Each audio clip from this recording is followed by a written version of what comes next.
Hello বন্ধুরা, শ্রাবণের শেষ সোমবার আমি কিভাবে মহাদেবের পুজো করলাম তো আজ সেই ভিডিও তোমাদের সাথে শেয়ার করব। তো দেখো, প্রথমে ঘি মধু মাখিয়ে নিয়েছিলাম, তারপরে মাখালাম দই।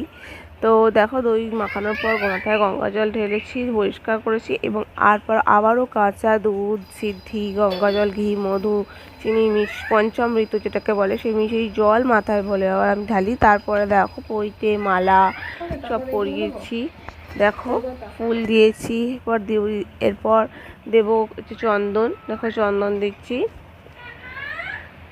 চন্দন দেওয়ার পর দিলাম একটু আতপ চাল,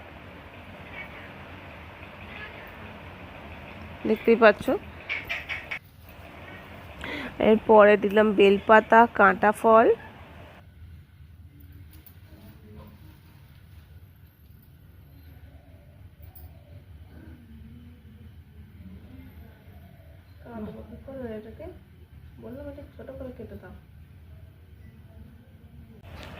এবার একটি গোলাপ মহাদেবকে অর্পণ করলাম। তো জানি না তোমরা কেউ করো কি না, তো আমার ইচ্ছে হলো আমি করলাম। এবং তারপর ওই প্রদীপ জেলে